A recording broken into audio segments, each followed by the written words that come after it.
Welcome to our September 2016 webinar, Practice, Organization, and System Standards for Wraparound, a new resource from the National Wraparound Initiative. I'm John Osowski, Project Manager for the NWI, and I'd like to begin with a few housekeeping announcements. Please see the advice on this slide to make the most of your GoToMeeting experience. In particular, please note that during the presentation, all audience members will be muted, but you can send your questions to us via the chat feature. In fact, during this webinar, using the chat feature will be very important because we are looking for your feedback on our new product. A recording of this webinar will be made available online very shortly after this webinar ends, along with several resources, and you will find the link below, nwi.pdx.edu/previous-NWI-webinars.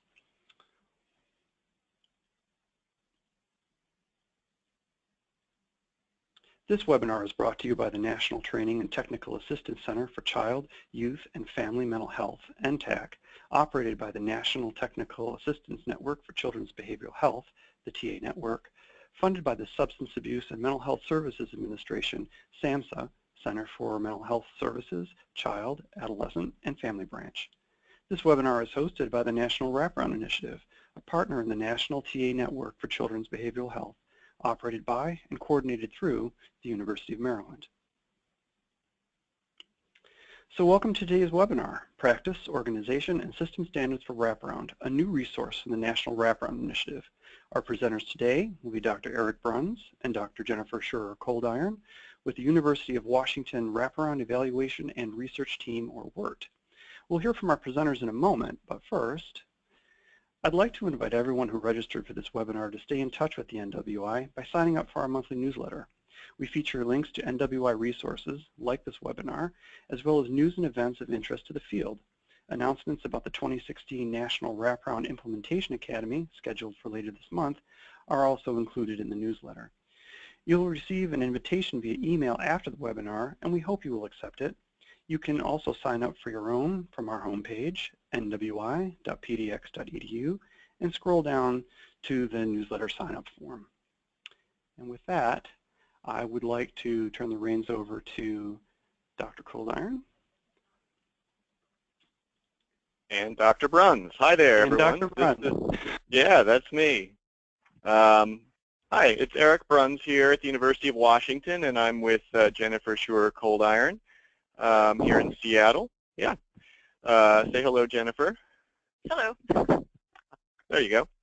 So today's webinar is aimed at giving a heads up to the wraparound field about a new set of resources that will be very soon available for use in your implementation efforts. By signing up for this webinar, you may not have known this when you did so, but you will be part of an elite group who gets the first peek at a set of program and implementation standards for wraparound.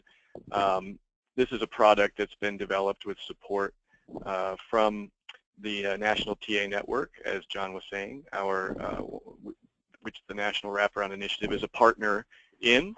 And you know, these resources on implementation standards for wraparound at program, system, and practice levels are related to a topic that's very near and dear to our heart. And this is focused on a topic that is, in fact, essentially the very essence of why we exist, why the National Wraparound Initiative was founded in 2004 and continues to this day, why the University of Washington Wraparound Evaluation and Research Team exists and what it does, and for the last few years, also the National Wraparound Implementation Center, or NWIC, which is now training and coaching and providing technical assistance around program and system supports for wraparound in over 10 states.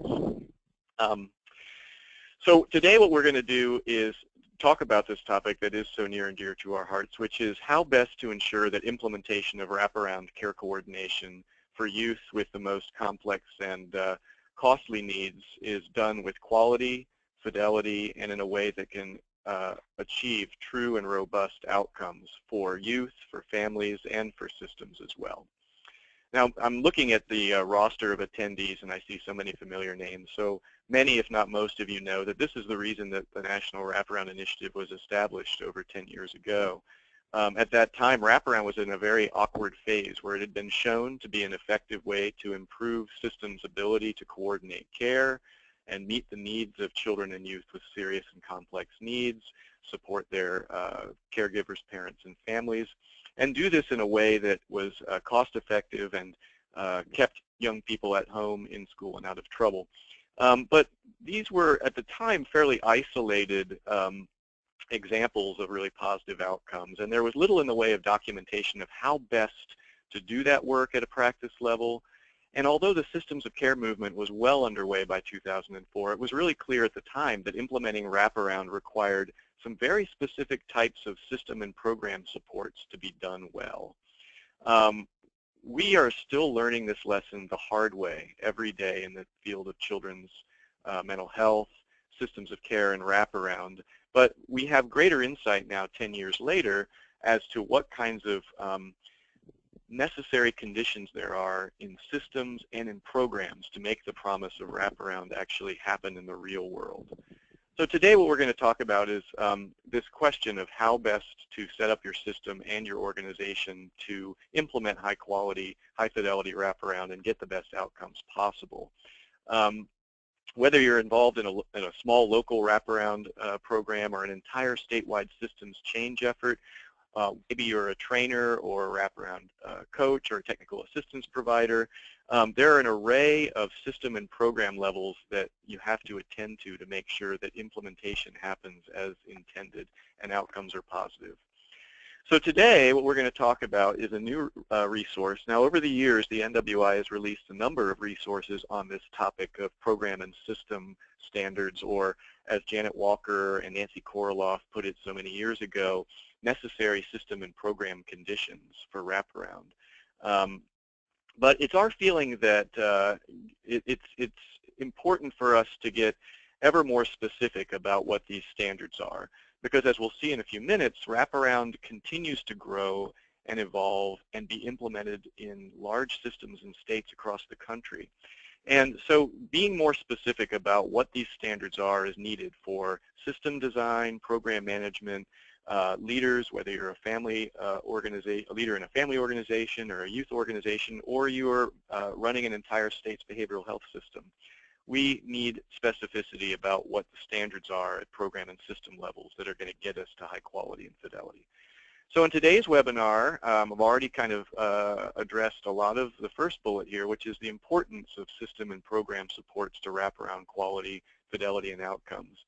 What we're going to then do is hand it to Jennifer Schurer-Coldiron, who is the latest in a series of researchers and leaders who've tackled this issue, you know, again, following up on Janet Walker and Nancy Koroloff's work and many others. She is going to describe how we here at the National Wraparound Initiative developed a new set of NWI implementation and practice standards for Wraparound. And what we are hoping is to also let you know where you can find these standards and how you may use them in your systems change efforts or your programs down the line. And towards that end, we encourage you to use the GoToMeeting interface to ask us questions and give us comments. There's a box for questions, there's a box for chat. Please feel free to send us that, and we'll monitor those comments as you see some of these, a peek at these resources going forward. Now, Jennifer, can you go ahead and advance the slide there first off? Why don't we start by asking who's on the line here, so to speak. So tell us what your current role is within Wraparound. And we only get 5 options. So we've go ahead and put out there whether you're a Wraparound facilitator, a supervisor of staff in a Wraparound program, an administrator of at an organization or program level, or a system or state administrator. We realize that there's probably a lot of folks who are also trainers out there. You'd have to put other as well as whether as if you're not one of those other 4 options. So let's see who's on the line here today, and we'll go ahead and continue.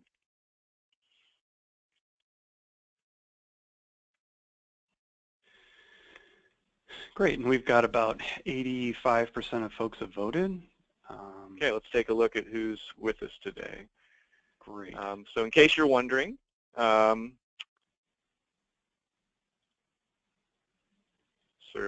says we've got a lot of administrators and a lot of others. So we may be and when I scan down the list here of folks, again, familiar names from the field who may be researchers, may be trainers, technical assistance providers, our webinars tend to be more heavy on folks who are actively managing or participating in programs. So we usually include these first 4 categories. But other carries the day, followed by administrators. So thank you so much for letting us know. So it seems like folks are here who probably are operating at a really high level, a lot of you, and are engaged in this effort every day. So let's talk a little bit about this resource and the rationale for it. Go ahead to the next slide. So, you know, we really don't need to go over the background around Wraparound, but in 2 minutes or less, what I'm sure the majority of you already know is that we're in Wraparound trying to overcome a systems issue, which is that traditional services rely on professionals. They result in multiple plans because our child-serving systems each have their own eligibility requirements, their own funding streams, and what happens is youth and families wind up with multiple plans, multiple helpers, and when they have complex needs, multiple plans, multiple helpers, and no one to help navigate that complex system to get what they need. So go to the next slide there. So in Wraparound, what we're trying to do is, instead of having the systems drive the process, put the family and youth at the center, have the systems contribute resources, and have those resources go into a single plan of care that is with active participation from and investment by natural supports for the family as well as community supports. And this work is coordinated by a facilitator or care coordinator, and oftentimes a parent and youth partner is participating as well. So at a practice level, this is what we're aiming for. Now, what's really exciting, as I was saying, is that in this country, Wraparound has gone from being kind of this fringe radical idea, 15, 20 years ago, to something that is now being implemented statewide. About half the country has a statewide Wraparound initiative, with the vast majority of other states having one or more jurisdictions that are doing Wraparound. And where you see the little logos, that's the logo for the National Wraparound Implementation Center. These are folks who are, that are affiliated with the University of Maryland primarily and the National Wraparound Initiative, who are going in and doing training and coaching of staff in local and statewide efforts, Wraparound efforts, and it's been an extraordinarily exciting thing to see this happen. Now, what we know is that this work requires not just training and coaching, which is often what the first call is that we get for, can you do Wraparound training? Yes, we can, but what we're also going to do is try to have that be part of a comprehensive strategy for your state, your program, or your jurisdiction that makes sure that all of the other things at a system and program level, policies, financing, workforce strategies, accountability, are all being implemented as is necessary to get to those good outcomes. And that's where this resource that we're going to now talk about comes from. Next slide. Is the interest in making sure that those things are also in place in states, jurisdictions, managed care organizations, increasingly in programs. So again, most of the folks on the phone know that, or on the webinar know that in doing that workforce support, we're trying to use a structured practice model as the basis for Wraparound implementation that's based on research and theory. So we have a practice model that's very explicit and follows the 4 phases of Wraparound. Next slide. The work also ensures that the principles of Wraparound are incorporated. Next slide. And because we have gotten to a greater degree of specificity about the practice model, and we now have Fidelity tools at a practice level, the Wraparound research base is growing exponentially, with a number of controlled studies published just in the last few years, adding to what was a core set that were published in the late 90s and early aughts. So we're now up to 13 published control studies of Wraparound. Next slide. But what we're learning from this research base is that in addition to the very good potential for positive outcomes, better functioning, better mental health for youth, reduced recidivism, improved school success, and probably most consistently lower costs and fewer residential and inpatient stays. We're learning all of that these fantastic outcomes can be achieved in wraparound, but context matters, and outcomes depend on implementation. So maybe even more important from the research that's been done over the years is that we are also learning that even now, 10, 12 years after the National Wraparound Initiative's first meeting, even with greater training and coaching or greater availability of training and coaching across the country from many pioneers in the field, including John Vandenberg and Jim Rast and Pat Miles and Laura Berger-Lucas and the National Wraparound Implementation Center, at a practice level we still see over and over again wraparound teams that fail to engage key individuals in the team, actually connect youth to not just services but things they do well, activities to help develop their peer networks. We see a real lack of understanding of what it means to be family and youth driven or use family and community strengths, a lack of natural supports being meaningfully involved, and a couple things that are really near and dear to this researcher's heart, which is service arrays that are available that have evidence-based clinical strategies to meet needs, and the use of progress monitoring to keep teams on track. All of these things are critical to wraparound and very often don't happen. Yeah, next slide. At a system and program level, what often fails to happen is that it's not actually a community-owned effort or something that is truly bought into by all the child-serving agencies. We often see a lack of investment in ongoing skill development. Even if they do get initial training, workers in key wraparound roles often do not get high-quality coaching and supervision, data-informed feedback on how well they're doing with families, how well they're implementing the wraparound skills. We see the comprehensive array of community-based services and supports often being spotty. Organizations that are primarily just have one or two therapists who may be skilled at what they do, but not that comprehensive array of community-based services across all of the types of needs that families might have, so that wraparound plans are high quality. And then again, data systems that are not adequately developed to inform coaching or provide needed information at high levels. Next slide. So what is the impact of this? What we've learned from research is that oftentimes small pilots can get really good fidelity, but when you go to scale, as is shown by this timeline in one state we did research in, we saw low fidelity at the beginning when you introduce training, and then coaching for 20 or 30, for 4 or 5 staff, fidelity got at a really remarkably high level. But as soon as that state went to scale and needed to have adequate supports for all of this work, including workforce development supports, fidelity went right down to below average. And it wasn't just fidelity that suffered. Go to the next slide. What we're seeing in research study after research study is that outcomes are poorer in the absence of adequate human resource support, as well as an adequate set of system and program supports that does have those fiscal and policy conditions, the service array, the data structures set up for success. What this slide shows you, there's a little random line in there, but the black line represents the improvement that was found in a research study when there was high fidelity, small scale, CAFA scores going from 110 down into the normal range almost, below 80. When that state went to scale, similar families, much less attention to workforce development and system supports. Suddenly, the improvement in the CAFA scores went from over 35 points on average over 6 months to only about 18 points. This is what's happening and what we're seeing in sites and states and what we're seeing in the research. So next slide. So what do we know leads to positive outcomes? It is in fact training, coaching, and quality assurance, but it's also program and system supports. And what we're going to talk about today is how critical those program and system supports, including the training, coaching, and QA, is to getting to quality and fidelity. We already know that that is critical to getting to positive outcomes. So go ahead to the next slide. I believe it's time now to turn it over to Dr. Jennifer Schurer-Coldiron, our research scientist here at the UW Wraparound Evaluation and Research Team.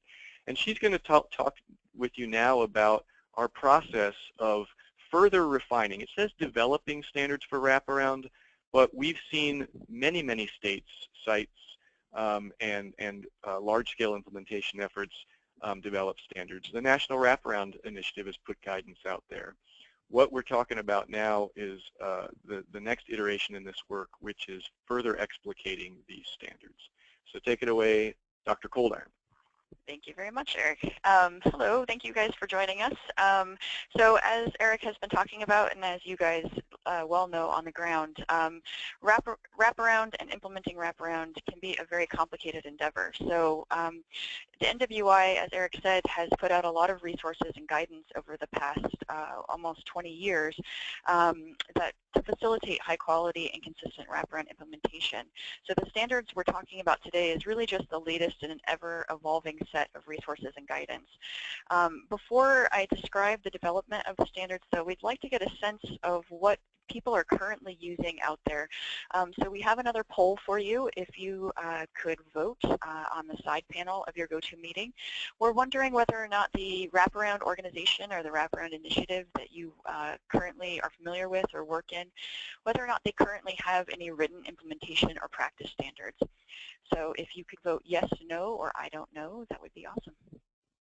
Yeah, and for those of you who aren't affiliated with any one organization or initiative, you know, maybe the most recent one you worked with or the answer you think is most consistent that you see out there. Great, and we've got about 70% of folks that have voted. We'll just keep this open for a few more seconds.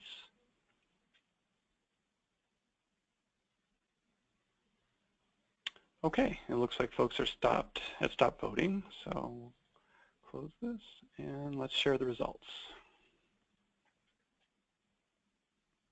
So not terribly surprising that what we see is the majority of folks saying that there are written implementation or practice standards, but a sizable minority not knowing or saying no. So for those of you who say yes, I think the interesting question is, how well do these standards that you see out there in the field or with your initiative, how well do they align with the ones that we have now shared with you by email and that we're gonna give you a brief summary of in this webinar? Mm-hmm. Yeah, so in the work that we've been doing to develop the standards, we have looked at a wide variety of information as well as talking to people who are leaders in training and coaching and the wraparound model. But we certainly would love to know what people are using out in the field, if this tool is useful as an addendum to what you're doing, or if it's redundant, we would love to know how it compares. So in developing the standards, we did look at a wide variety of information, like I said, and we really started with what was already out there from the NWI. So they have already published a lot on the topic of wraparound practice and implementation, but these standards you'll see really take the specificity to a greater level, and we hope provides better and more useful guidance about how specifically to implement some of these key factors that are really research supported to result in high quality implementation of wraparound. So to supplement the guidance that was given by the NWI, we really took a deep dive into implementation science and workforce development literature to see what's known about how to structure and run organizations.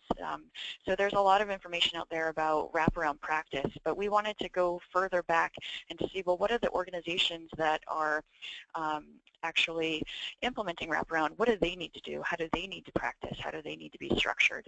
And so you'll see that reflected in the standards. We also reviewed the literature about wraparound's impact, as well as the content and commonalities between the tools that are used to measure wraparound practice and outcomes.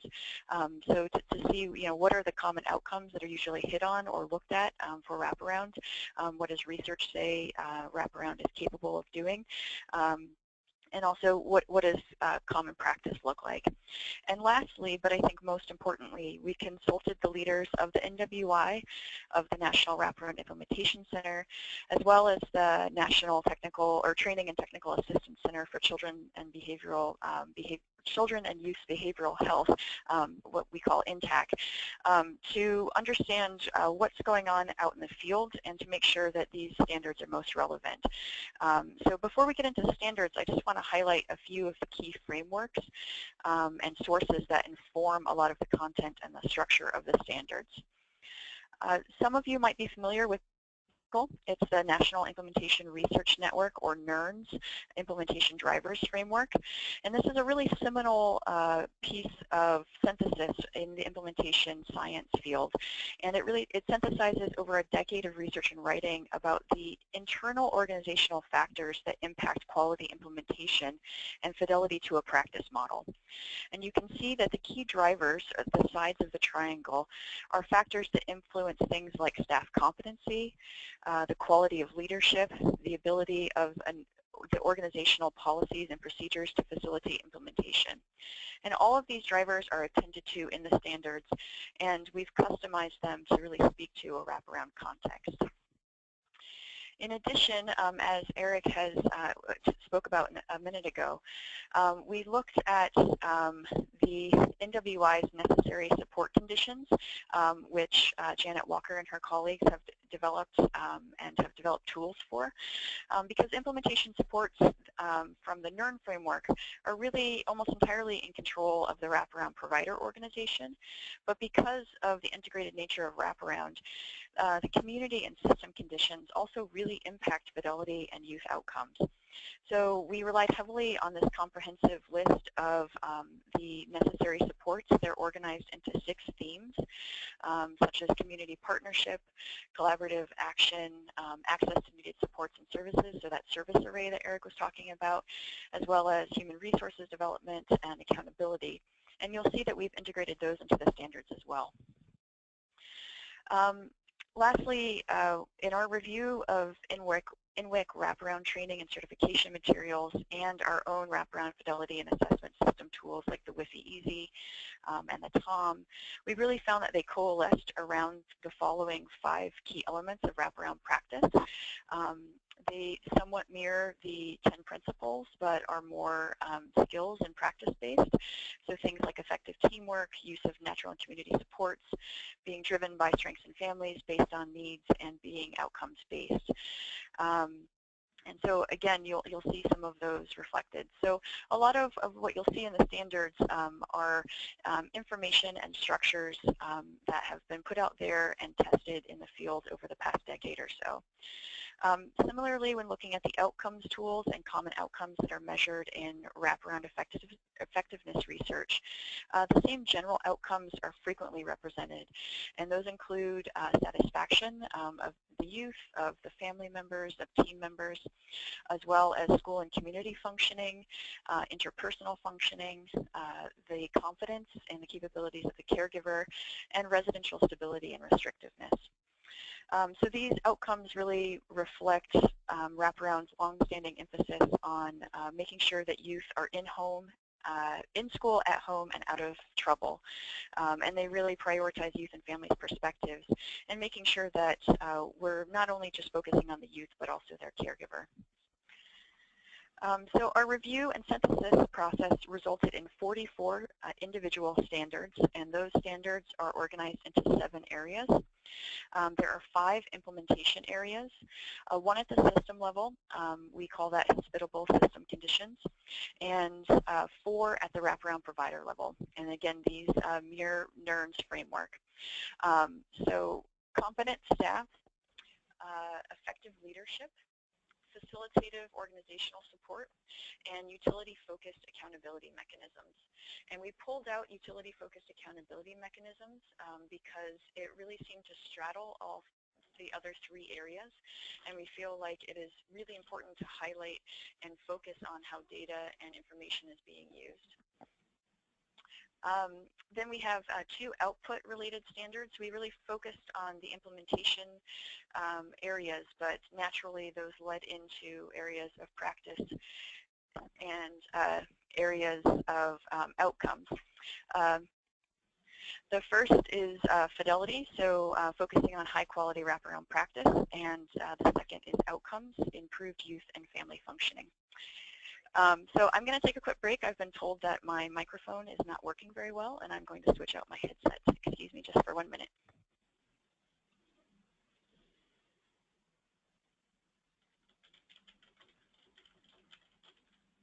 While we're waiting for Jennifer to swap out there, just thought I'd say thanks to folks who've already shared some of their own resources that they work with in their states and communities around standards. We've gotten a couple folks who've sent some of those in, which I think is actually really useful.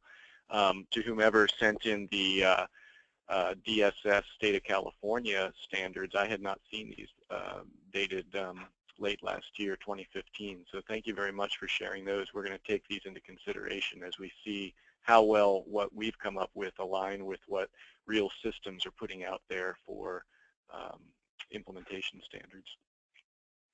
Awesome. Okay, is that better? It is better, thank you. Okay, sorry about that. Okay, so hopefully you guys heard the organization of the standards. I think it will be reiterated here in a minute.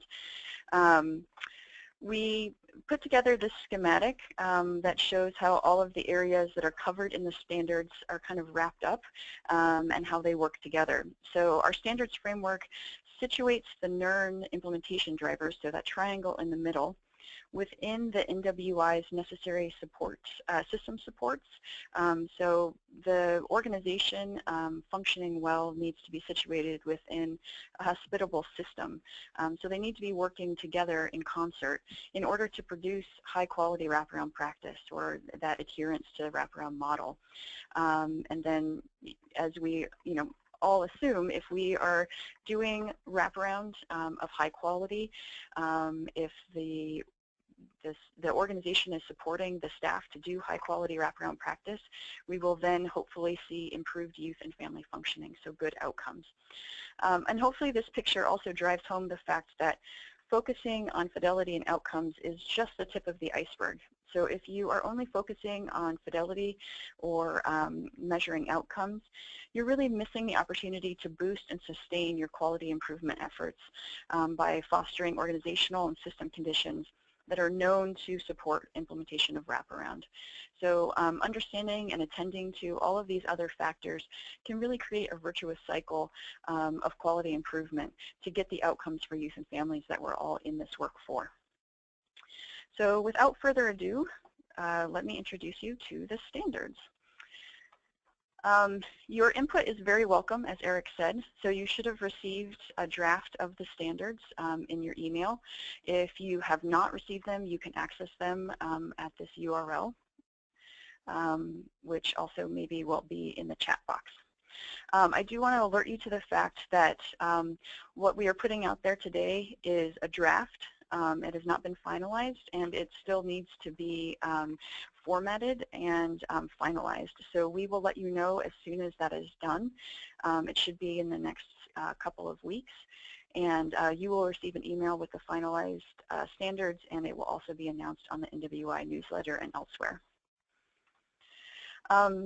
So one thing that we needed to attend to before we even started creating the standards is, what are we going to call different things? Because as you know, throughout the country, there are a lot of organizations implementing wraparound, and there are a lot of different terms for the same thing. So to be consistent with previous guidance from the NWI, we are calling care coordinators facilitators. And a facilitator is the professional primarily in charge of facilitating team meetings, coordinating the family service plan, and generally moving the wraparound process forward. So this would be the specific person who the youth and family and team members are interacting with. So that's what we mean by facilitator. Facilitators are hired and trained and overseen by a wraparound provider organization.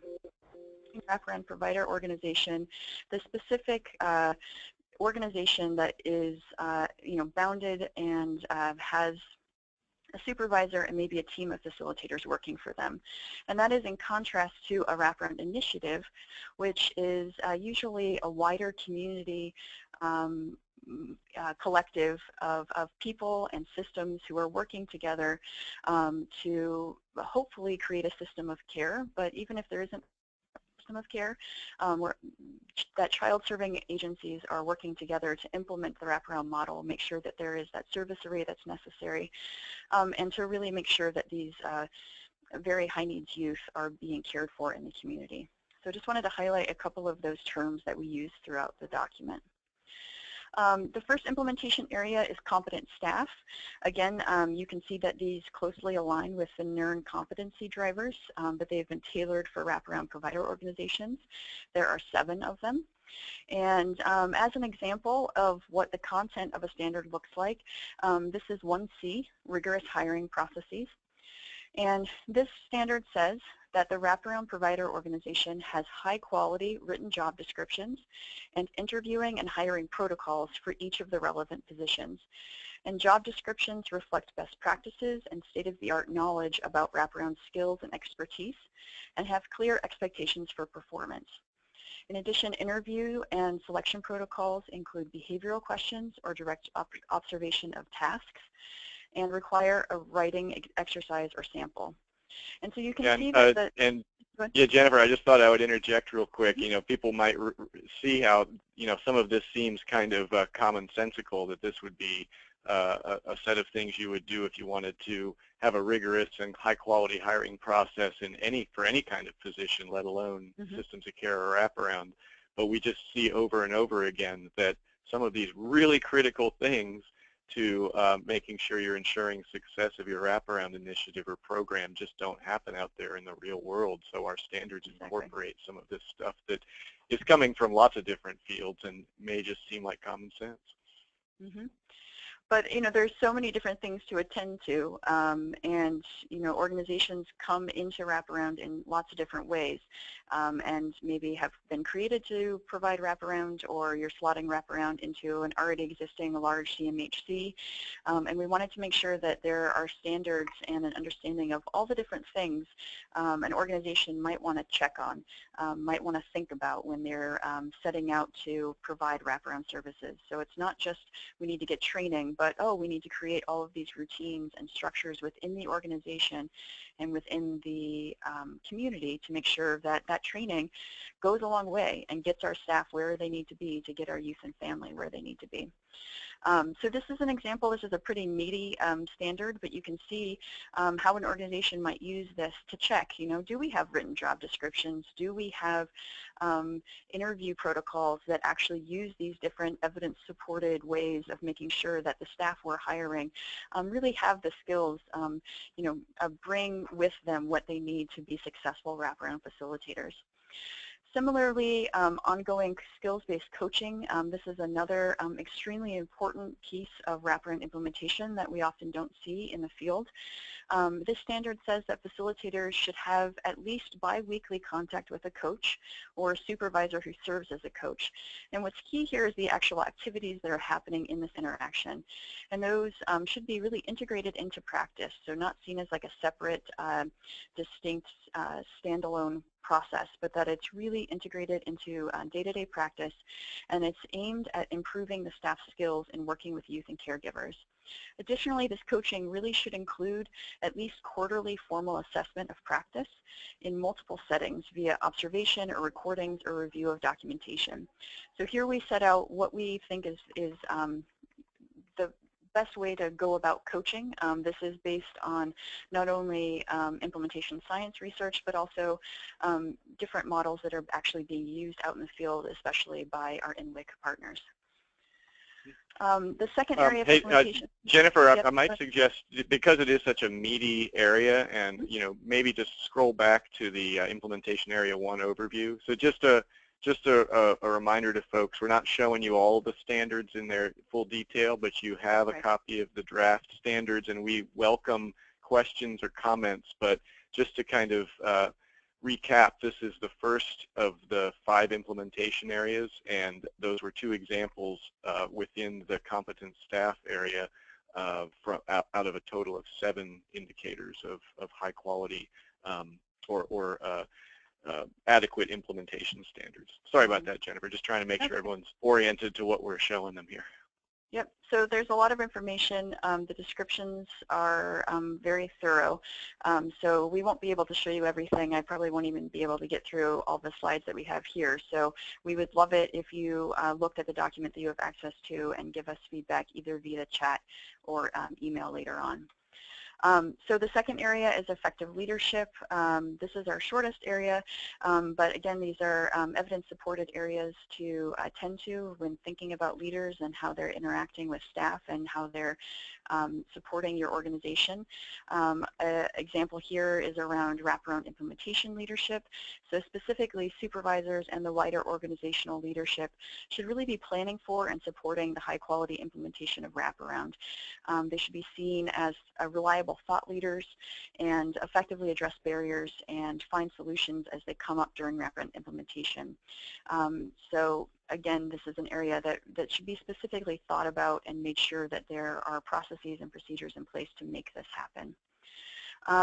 Implementation area 3 is facilitative organizational support, and this is really about the policies and procedures of the organization, making sure that they're helping and enhancing the work of wraparound as opposed to hindering it.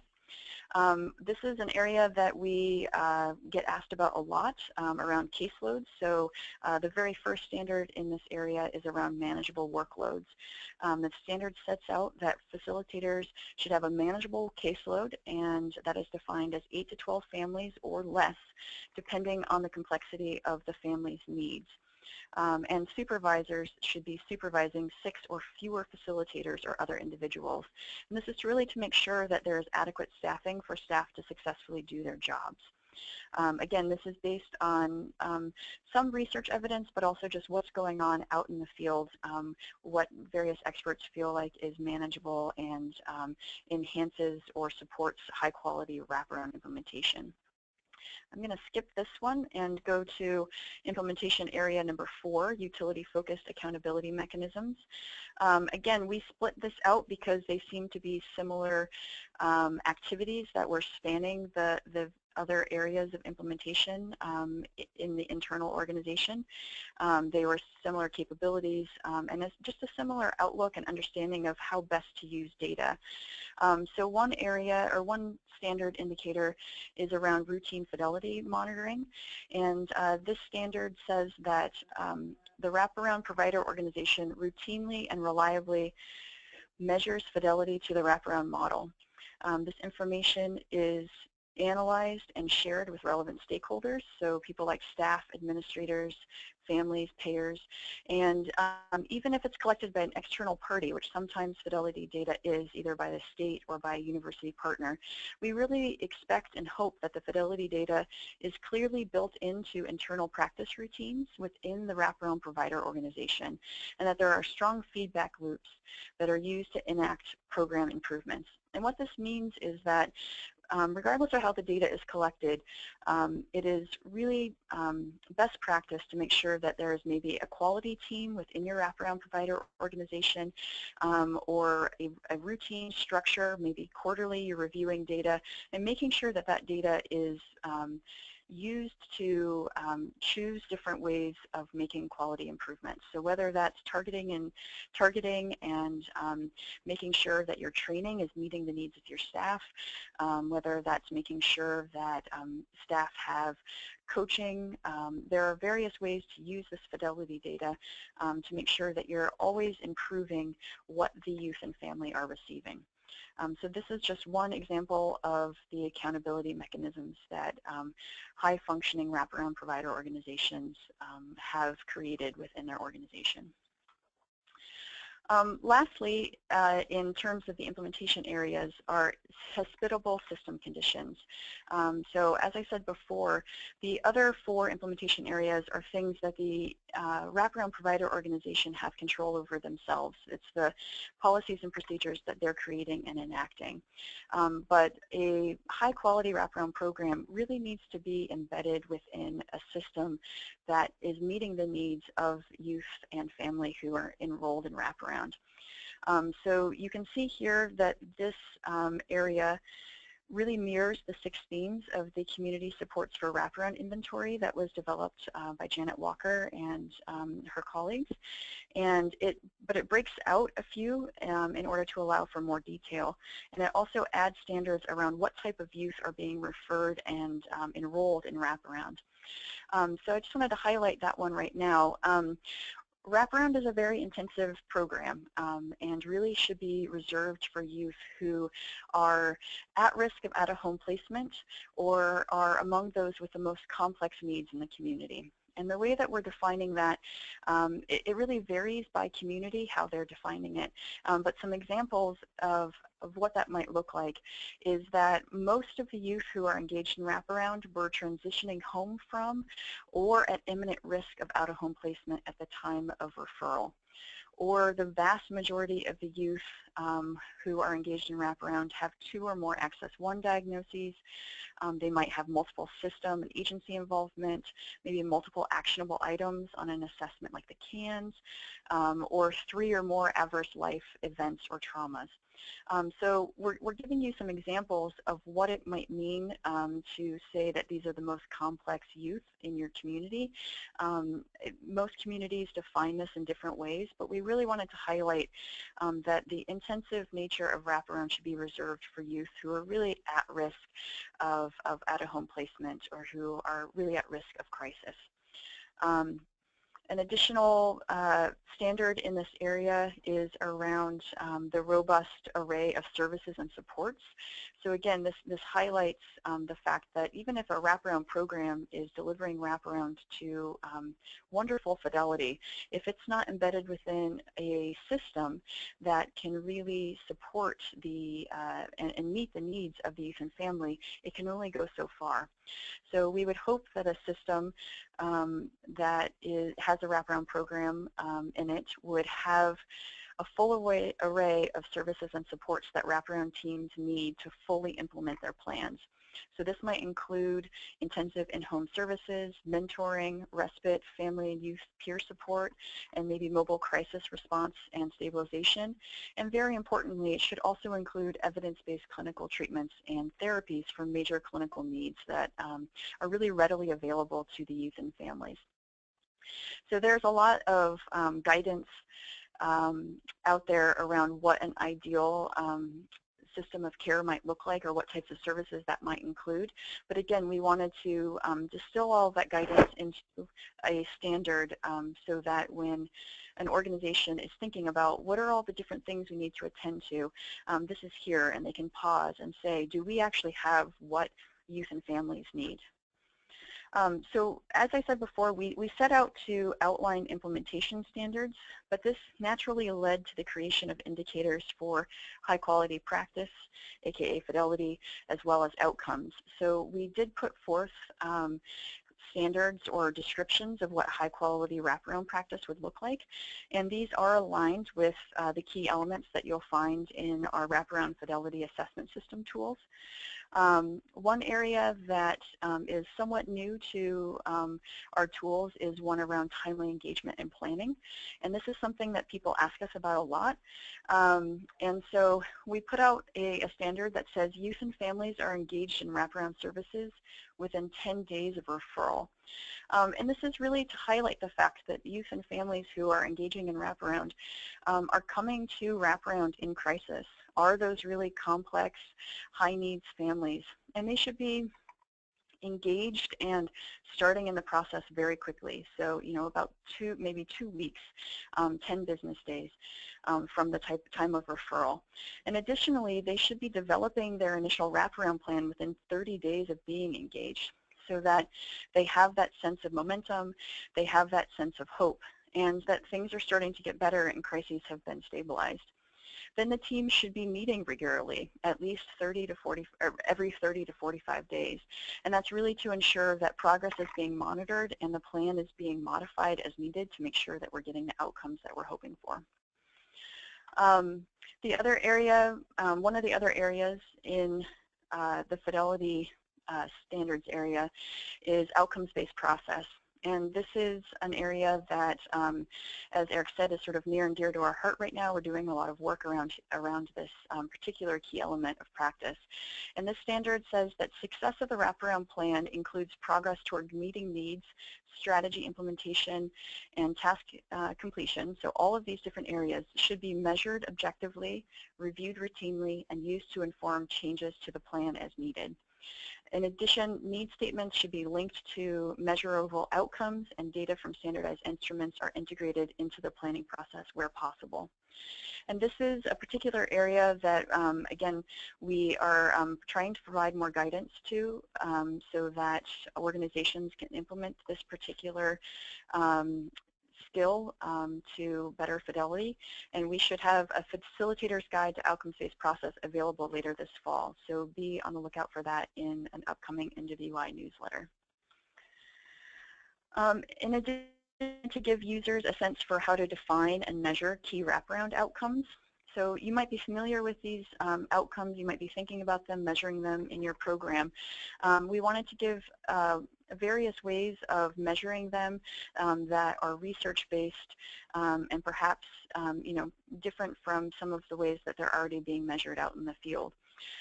So for example, 03 is improved functioning in the community. And you can see here that obviously the goal is that we would improve youth functioning in the community. And the way that it's been defined in research and in practice is to maybe track the number of ER visits that a youth is having.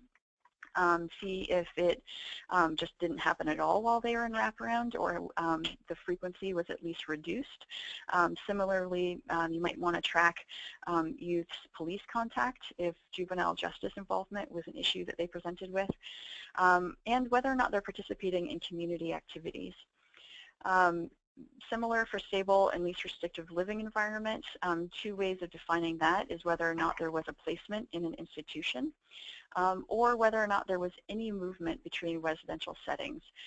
So we would hope that youth are stably cared for in the community and they don't have new placements and they have not moved, or at least reduced the number of transitions.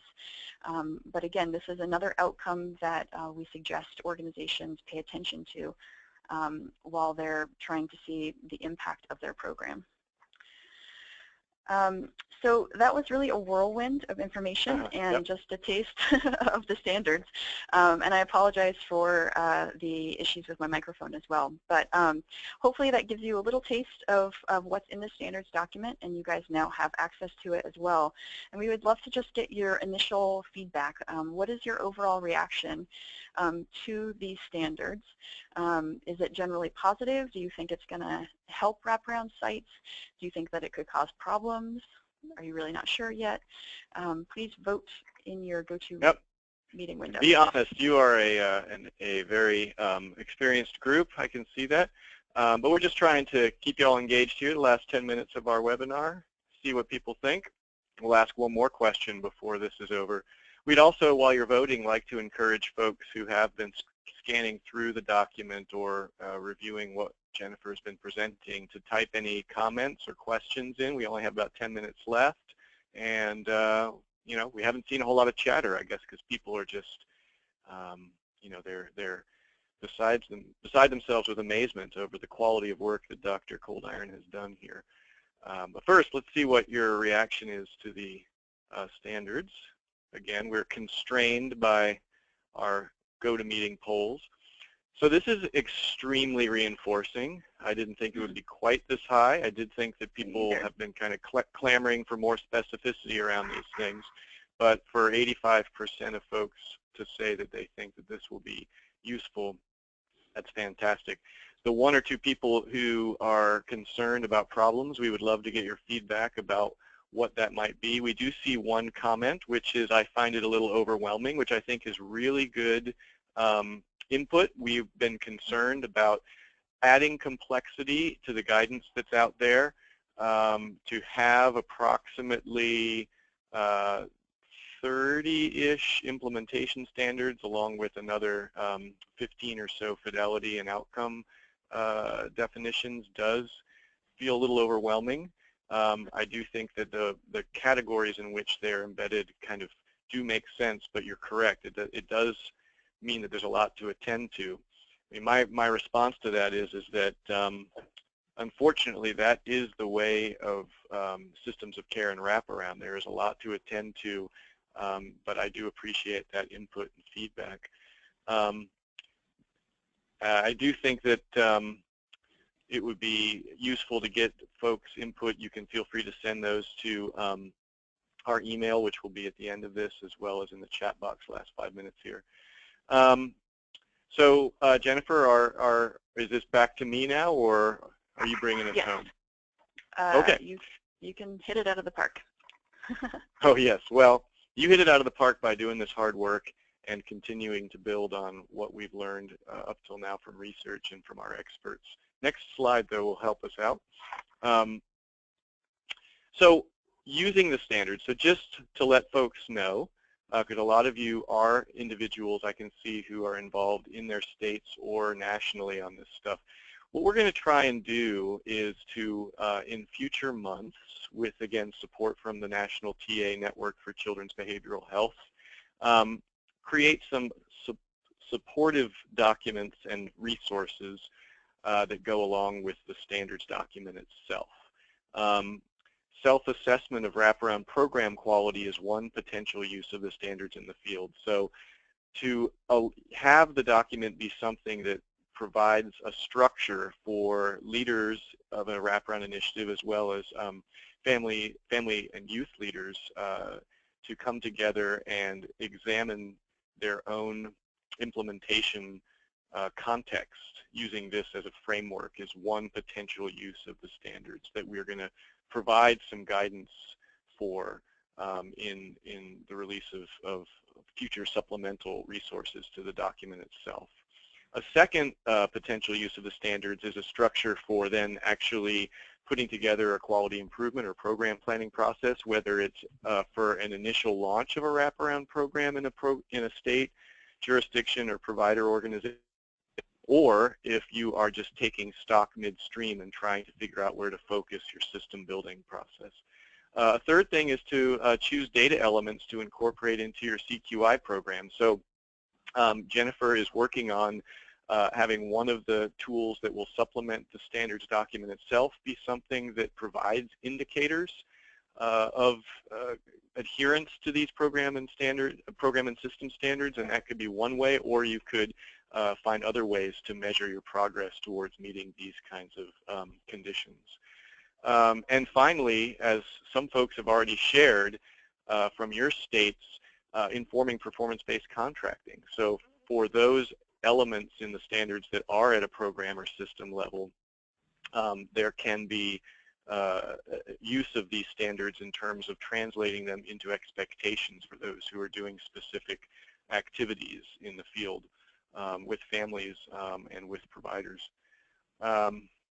So as I said, what we're going to try and do is facilitate those kinds of uses of this document, not just put it out there. So disseminate the standards to be sure, continue to get input. I see one really good thing here that's already been sent for those who aren't seeing the text box is, have you considered if confidentiality and information sharing issues should be reflected as a standard somehow? And I think that's a really good idea, and Jennifer has chimed in on that already.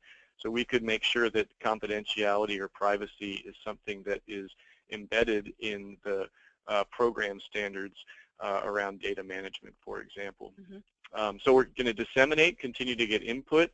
A lot of folks have given input already, but broader input. Develop that self-assessment protocol for wraparound initiatives or provider organizations, and create an online assessment tool to facilitate that process. So you have the ability to analyze and look at reports on your own stakeholders' opinions about how close you are to meeting these standards.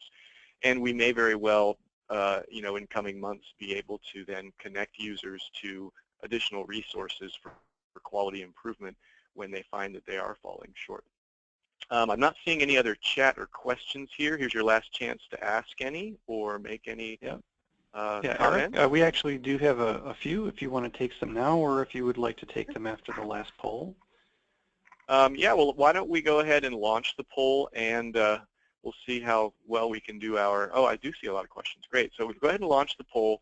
So one question we have for you while we look at yours is, how interested you think you would be in doing a formal standard self-assessment with your program or initiative?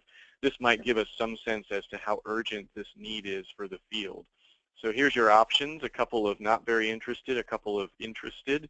Let us know what you think might be the readiness that you and or your program or initiative or initiatives might be in doing something formal around self-assessment using these standards. Jennifer, you probably looked at the questions. Any that you want to weigh in on while we're getting those answers from the poll? Yeah, I see a couple here that I responded to. The one question about biweekly, I think that was in reference to how frequently coaching should take place. When we say biweekly, we mean at least every other week, so not twice per week.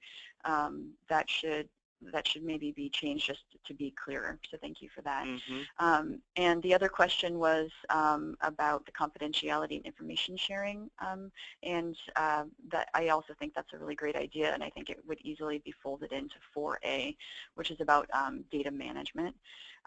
So 4A right now is about whether or not there's an electronic health record that the people that need to have access to, and I think that's a natural place to put something about that.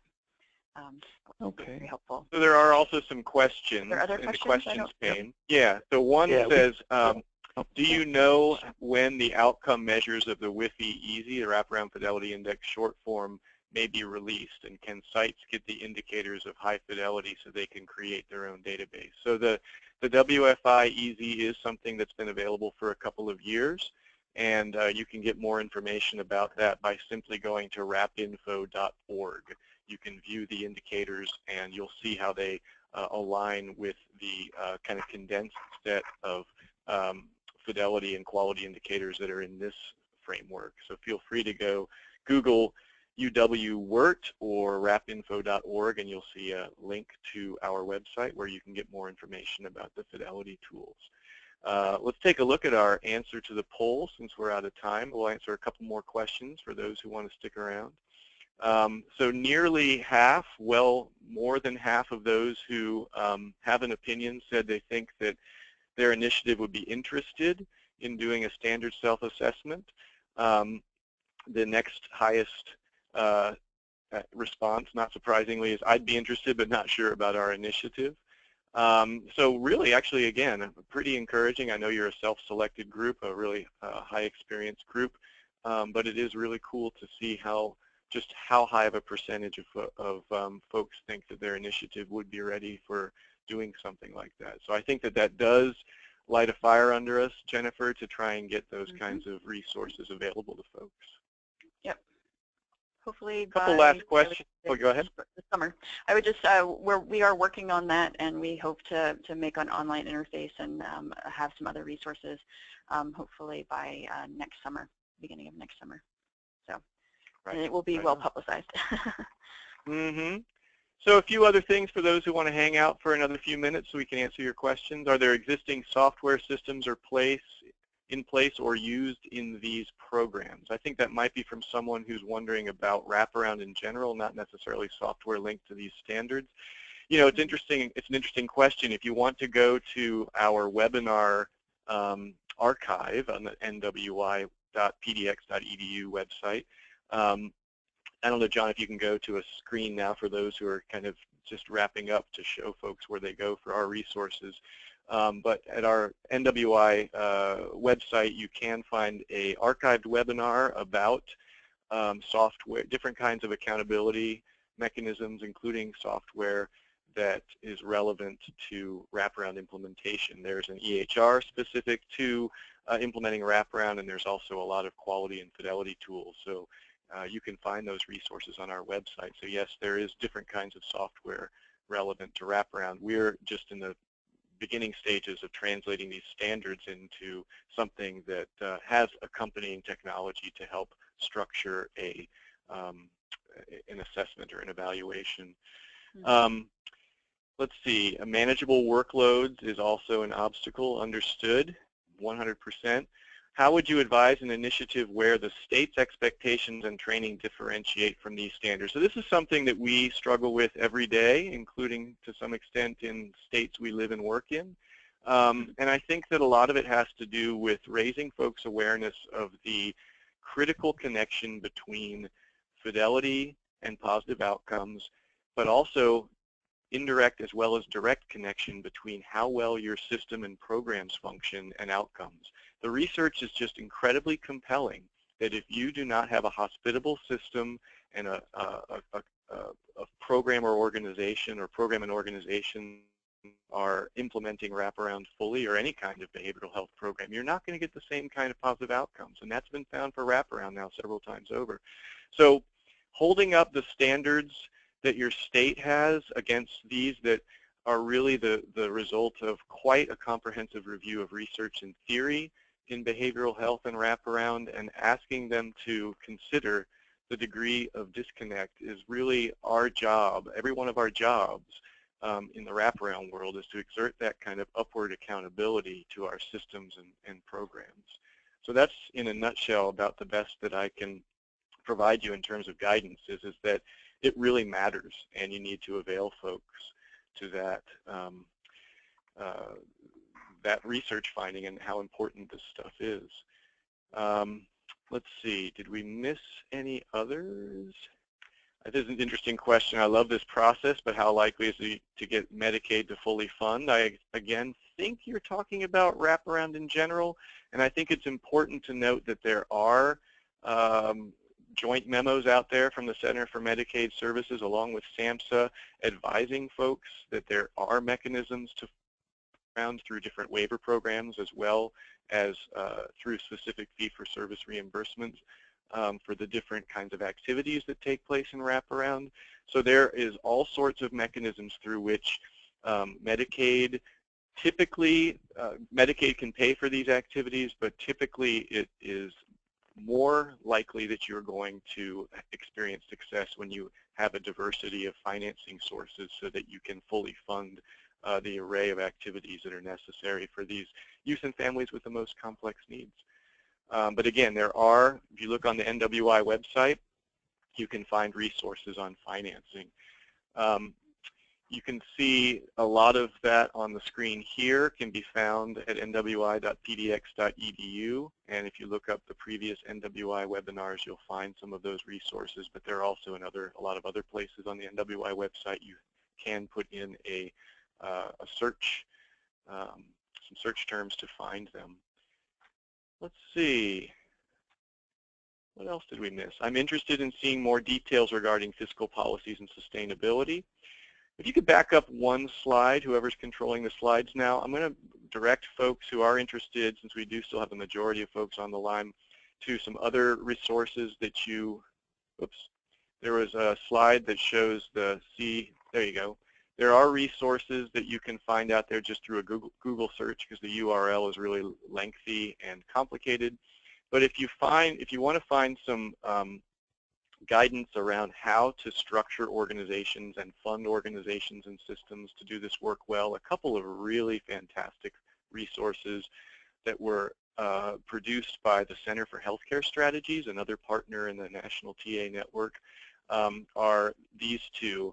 And you could simply Google CHCS care management entities or CHCS care coordination profiles. And these are in the slides, so you can find the full URL and link to them. But these resources really do talk a lot about ways in which organizations like Wraparound Milwaukee, initiatives like Wraparound Milwaukee in different states have figured this stuff out. And in fact, a lot of the standards that are we included in this document pull from these examples from different states and initiatives in the field that have figured out how to do this and do it with a good degree of fidelity and quality. So I encourage folks who are more interested in fiscal policies and sustainability to look at the Center for Healthcare Strategies resources on Wraparound and care management. Hey, anything Eric, else? I just wanted to chime in and say that if we do run out of time today, we do have everyone's email that did ask a question, so we could answer these questions offline as well. Yeah, and I think we've hit most of the comments and questions. There's a lot of really nice pieces of feedback and reinforcement. This will be a great document to help with community education, which I do agree might be one of the biggest uses of this resource. This will help new folks to wrap around, get a better picture of the work, and I agree as well with that. A lot of this really is about, as one person noted, educating folks about how important it is to set yourself up for success. And that's really one of the main reasons that we took our work thus far to this point and have created something with this degree of specificity. Jennifer, you see anything else in the chat box or question pane that we should address before we sign off? I can't see the questions, so I can only see the chat. So that's why I'm not chiming in, because I can't see it. All right. And indeed, everyone asking, as always, will we have copies of the slides? They are going to be available on the NWI website. So one person said the longer link is not working. It says page not found. There might be a typo in there somewhere. Again, I would just Google CHCS Intensive Care Coordination or CHCS State and Community Profiles, and you will find it. It's a great document. Mm-hmm. All right, John, anything we need to let folks know that are still on before we wrap up? Thanks to everyone for your participation.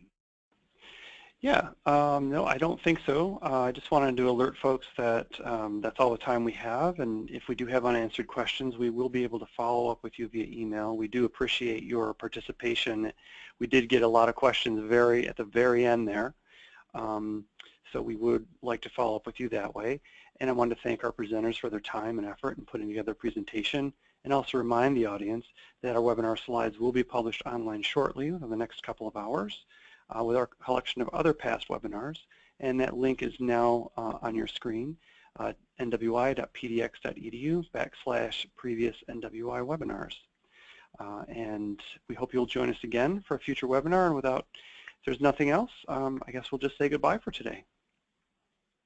Thanks, John, and thanks, Jennifer, and thanks to everyone who participated. We look forward to seeing you out there in the wraparound world, and maybe a lot of you or some of you at our academy in Rockville, Maryland in less than 2 weeks. Come say hello. Yes. Thank you.